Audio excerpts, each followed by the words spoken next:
Patel right mark, RSS BJP right mark, ఇది చెప్పాలనుకుంటుంది. ఇది క్లుప్తంగా మీరు చూపించాలనుకుంటున్న పిక్చర్ అంతేనా?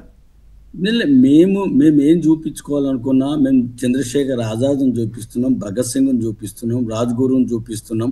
తెలంగాణ రావడానికి 1400 మంది అమరులైనటువంటి వాళ్ళు చూపిస్తున్నాం. 1969లో 369 మందిని హ్యాబిట్స్ దగ్గర, బృందావన్ హోటల్ దగ్గర మజ్లీసే ఇత్తిహాదే ముస్లిం కాంగ్రెస్ పార్టీ ఆనాటి ముఖ్యమంత్రి కాసు బ్రహ్మానందరెడ్డి మజ్లిస్తో కుమ్ముక్కై ఊచకోత కోసినటువంటి విషయాన్ని యావత్ సమాజానికి 365 రోజులు 24 గంటలు మేము చెప్తూనే ఉంటాం, చెడును చెప్తూనే ఉంటాం.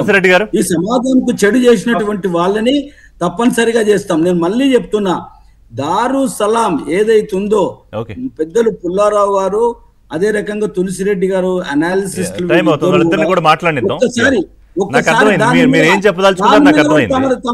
వ్యూస్ ఇప్పుడు తర్వాతనే చెప్పాలి ఎట్లా దాన్ని పోయింది.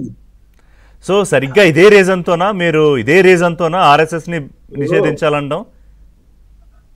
కాంగ్రెస్ పార్టీ ప్రపంచంలోనే అతిపెద్ద ప్రజాస్వామిక లౌకిక సామ్యవాద పార్టీ, ఈ దేశానికి స్వాతంత్రం తెచ్చిన పార్టీ, నవభారత నిర్మాణంలో ప్రముఖ పాత్ర వహించిన పార్టీ.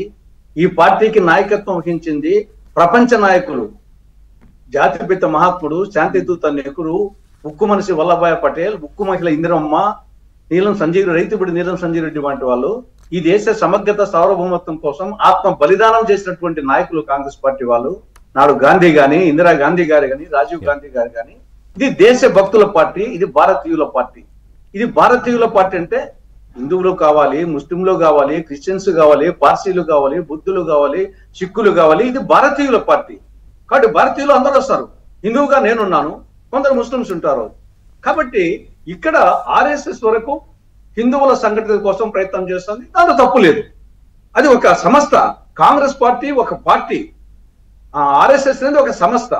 అది హిందువుల సంఘటన కోసం ప్రయత్నం చేసే సంస్థ. ఒకటే ముస్లింస్ మీరు దాన్ని సంస్థలాగే చూడండి, సంస్థలాగే చూడండి. మీరెందుకు కంగారు పడుతున్నారు? ఆర్ఎస్ఎస్ ఉంటే నిషేధించాలని మీరెందుకు అంటున్నారు సంస్థ అయినప్పుడు? మీరు వచ్చేసి దాని సర్దార్ వల్లభాయ్ పటేల్ వచ్చేసి మీరు అన్నారు కాబట్టి ఆయన ఏదో ఓన్ చేసుకుని నెహ్రూను తక్కువ చేసే ప్రయత్నం చేశారు కాబట్టి ఇదే సర్దార్ వల్లభాయ్ పటేల్ మీరు ఆర్ఎస్ఎస్ ను ఎక్కువ ఓన్ చేసుకుంటున్నారు కాబట్టి వల్లభాయ్ పటేల్ వచ్చేసి విమర్శించినాడు, మరి మీరు చేస్తారా అన్నారు. అందులో కొత్త కాదు, 4 సార్లు ప్రధానమంత్రి గారు అన్నారు, పివి నరసింహారావు హిందూ కాదా? పివి నరసింహారావు వచ్చేసి 92లో నిషేధించినప్పుడు ఆయన కంటే పెద్ద హిందువులా? ఆయన కంటే పెద్ద అవమానపరిచారు మీరు.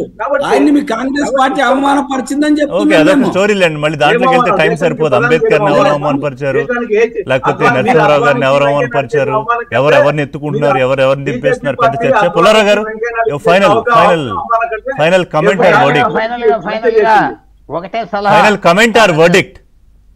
వర్డిక్ట్ ఏంటంటే డెంగ్ జియాపింగ్ 1989 చైనాని ఇవాళ పైకి తీసుకొచ్చిన వ్యక్తి అతను. ఒకే సెంటెన్స్ అన్నాడు, డెంగ్ జియాపింగ్.